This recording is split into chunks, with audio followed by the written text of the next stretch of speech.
कार्य को भली भांति संभाला है। जब मैं यहाँ एंटर हुई, एक छोटा सा नन्हा सा बेटा, बहुत छोटा, लेकिन उसने सेवा कार्य किया था। चप्पल उतरवाने का कहाँ उतारनी है, उसने इतने सुंदर तरीके से चप्पल वहां उतारी है। तो इतना अच्छा लगा। नहीं तो इतना अस्त व्यस्त, चप्पल भी इतना अस्त व्यस्त रहता है कि वो भी उस संस्थान की महिमा को बखान कर रहा था कि यहाँ पर आने वाला क्या बड़ा, क्या छोटा, क्या नन्हा बच्चा, वो कितना संस्कारवान है, क्योंकि आपने उस कार्य को हाथ में लिया है। बहुत बड़ी बात है। और बेटियां क्या बेटे, आज अति आवश्यकता है अपने धर्म से जोड़ के रखने की, अपने अध्यात्म से जोड़ के रखने की, अपनी संस्कृति से जोड़ के रखने की, अपने जीवन मूल्य उनके अंदर डालने की। अपनी समृद्ध परंपराएं जो भारत की है, जो समृद्ध संस्कृति है, त्याग तप परिश्रम की जो हमारी परंपराएं हैं, उनसे इन आने वाली पीढ़ियों को अवगत करवाना ये हमारा दायित्व है। भारत एक तेजस्वी राष्ट्र है, प्राचीन राष्ट्र है, तेजस्वी था, है और रहेगा। लेकिन उसकी तेजस्विता तभी बच सकती है जब भारत की ये बेटियां, चाहे वो नन्ही सी, वो इतना सुंदर नृत्य करके दे, वो है, चाहे हम बड़ी हैं, है सभी भारत की बेटियां। भारत की ये तेजस्विता बनाई किसने? भारत को ज्ञानपुंज बनाया किसने? भारत को विश्व गुरु के स्थान पर पहुंचाया किसने? भारत की ये समृद्ध परंपराएं, ये जीवन आदर्श खोजे किसने?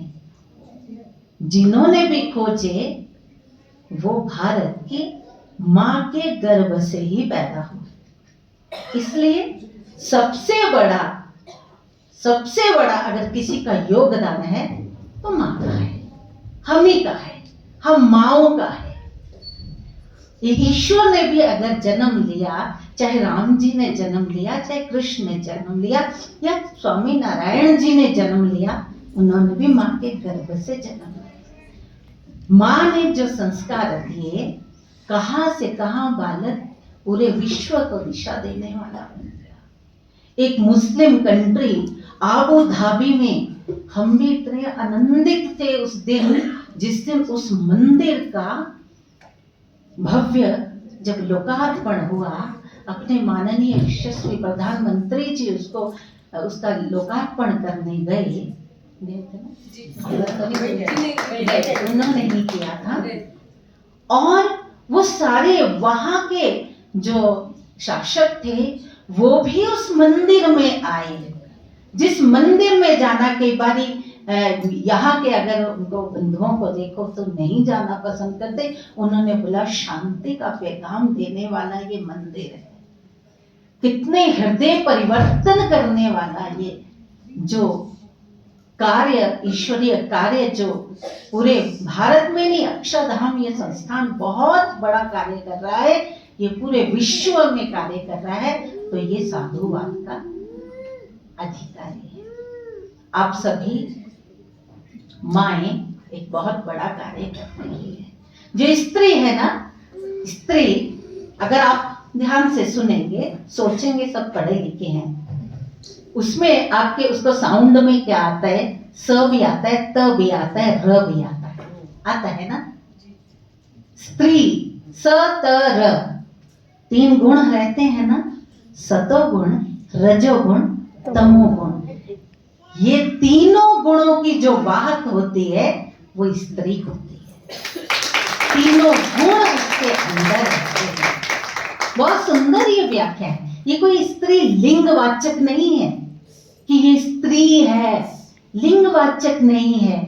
ये लक्ष्मी है, सरस्वती है, दुर्गा है, ये क्षमा है, ये कोमलता है। जितना भी है आपने अगर ध्यान से सुनो, ये श्री है, ये कीर्ति है, ये समृद्धि है, ये मेधा है, ये क्षमा है।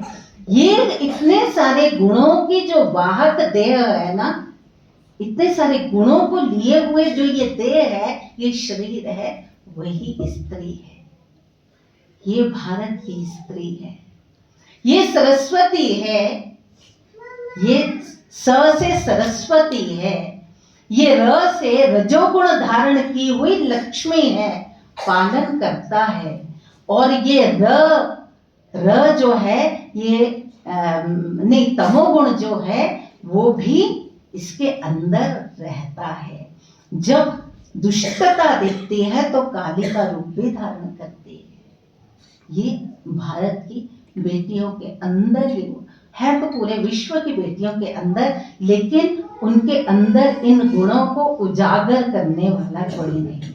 ये भारतीय संस्कृति है, जो भारतीय संस्कृति बोलती है स्त्री सरस्वती है, संस्कार देने वाली भी वही है, पालन करने वाली लक्ष्मी भी वही है, और दुष्टता का संहार करने वाली भी स्त्री ही है।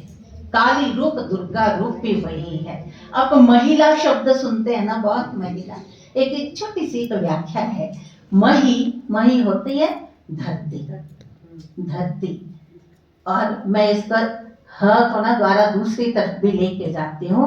मही है धरती, तो द्वारा में हिला, जिसको धरती को हिला देने की भी क्षमता है ना, वो महिला है। ऐसी माँ हम हैं। ये भारत की बेटियां, ये जिस संगठन से मैं जुड़ी हुई हूँ, राष्ट्र सेविका समिति, उनके संस्थापिका वंदनीय लक्ष्मीबाई केलकर, जिन्होंने 1936 में समिति की स्थापना की थी, उनका कहना था, आज तक जैसे हम व्याख्या करते हैं ना कि स्त्री और पुरुष रथ के दो पहिए हैं, ऐसा ही बोलते हैं ना कि एक पहिए पे तो रथ नहीं चलेगा, तो बराबर दोनों को समान उन्नति करनी पड़ेगी तब रथ चलता है। लेकिन उससे भी आगे वंदनी मौसी जी बोलते थे कि ये जो समाज रूपी रथ है ना, राष्ट्र रूपी रथ है, उस पर बैठने वाला रथी पुरुष है। रथ पे बैठने वाला रथी जो है वो पुरुष है, तो रथ को किसी भी दिशा में चलाने वाली जो सारथी है ना, वो स्त्री है। वो समाज को किस दिशा में लेके जाएगी, ये स्त्री पर डिपेंड करता है। वो अपने बालक को कौन सी दिशा देने वाली है, वो ईश्वर प्राप्ति की तरफ ले जाएगी, वो उसको ईश्वर रूप के बराबर बनाएगी, या वो मानव बनाएगी, या देवता बनाएगी, या दानव बनाएगी। ये हमारे अंदर सब कुछ शक्तियां हैं, इसलिए हम सारथी हैं। इतना हमेशा ध्यान रखना कि हम इस राष्ट्र रूपी रथ की सारथी हैं। हम जिस और अपने समाज को दिशा देना चाहें, हमारे में इतनी सामर्थ्य रहती है, ईश्वर ने इतनी शक्ति दी है। बोलते हैं भगवान गीता में भी भगवान कृष्ण ने बोला है, जैसे उन्होंने अपने ऐश्वर्य का वर्णन किया है, जैसे छोटा सा मैं बताती हूँ। जैसे उन्होंने बोला, पर्वतों में मैं देवात्मा हिमालय हूँ, ऋतुओं में मैं बसंत हूँ, जल में मैं, नदियों में मैं गंगा हूँ। ऐसे अलग अलग भगवान कृष्ण ने अपना बखान किया। और एंड में उन्होंने बोला, स्त्रियों में मैं सप्त शक्ति के रूप में हूँ, श्री, कीर्ति, स्मृति, मेधा शक्ति, वाक्पटुता, क्षमा और धृति। ये सप्त शक्तियां देके प्रभु जी ने हमारे अंदर डाल के भेजा है। पुरुष में ये शक्तियां जगानी पड़ती हैं। हमारे अंदर इतनी शक्ति है, इसलिए हम शौर्य, भक्ति, शक्ति किसी भी क्षेत्र में देख लो, भारत में स्त्रियों का योगदान राष्ट्र निर्माण में बहुत ही अहम रहा है। कभी आपने सुना होगा, राजा एक प्रजापति दक्ष रहे हैं, उनकी दो कन्याएं हुई हैं, जया और सुप्रभा।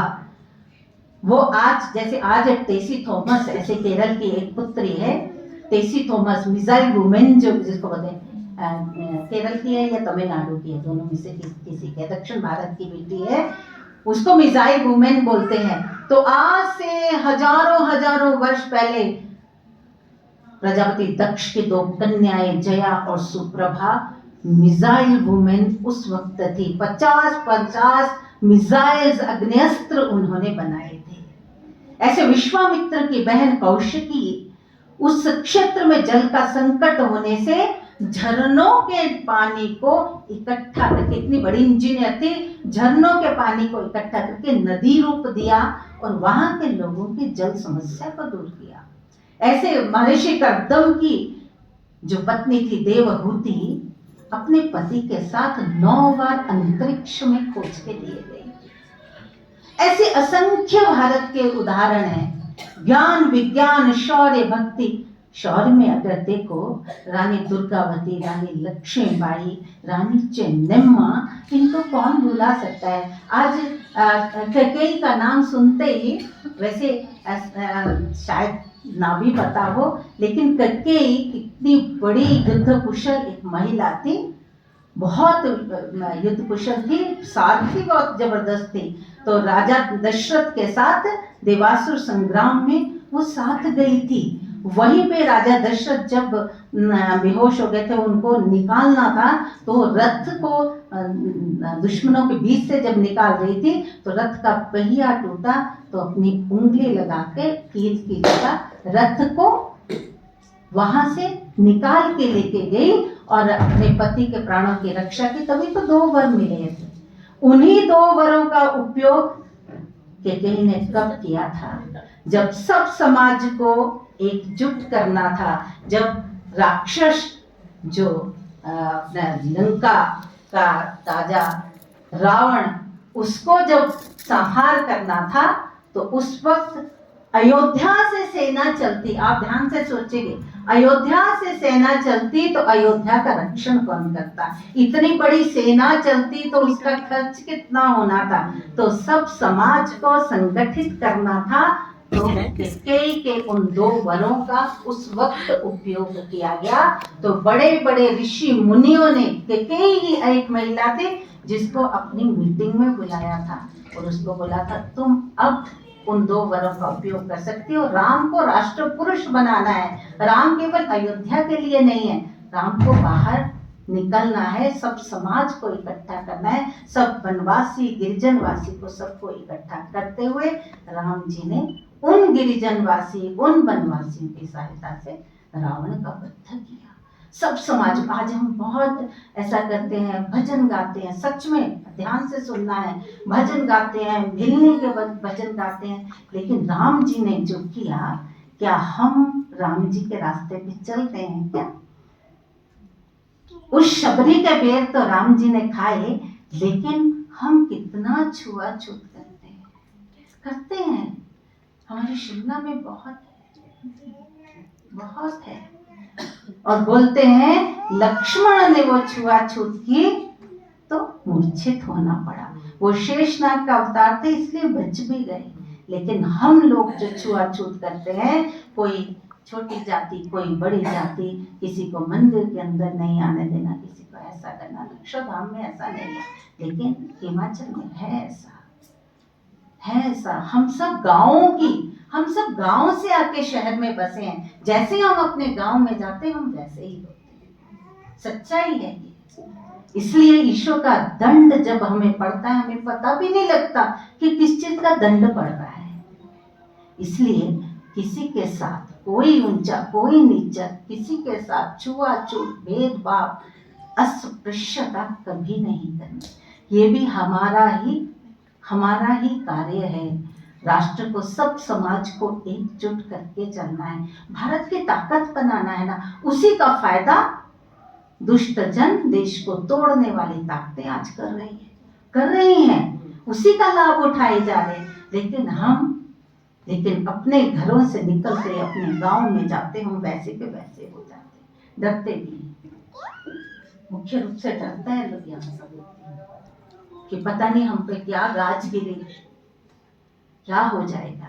लेकिन ये बहुत बड़ा पाप है जब हम छुआछूत करते हैं। इसके हाथ का नहीं खाना, उसके हाथ का नहीं खाना, इसको घर के अंदर नहीं लाना, इसको ऐसा करना, इसको वैसा करना। इसलिए हमारा जो दायित्व बनता है एक माँ होने के नाते, जब जगन माँ के हम सब बच्चे हैं, जब ईश्वर के हम सब बच्चे हैं, जब उसने भेद नहीं किया तो हम जन्म लेके जरा बड़े हो गए, हम भेद करने वाले कौन हैं? इसलिए ये पाप, बहुत सारे गुरु शिष्य संवाद में सुन रही, पाप की गठरी, पाप की, मैंने बोला उस पाप को क्या हम अंदर तय तक जाके सोच भी रहे हैं कि नहीं? हम पाप क्या क्या है, सुबह से शाम तक कितना पाप कई बार कर लेते हैं, इसकी बिचिंग कर ली, इसकी चुगली भी कर ली, इसका ये भी कर ली, बहुत कुछ होता है, करते हैं हम सभी। और बहनें थोड़ी बदनाम भी होती हैं।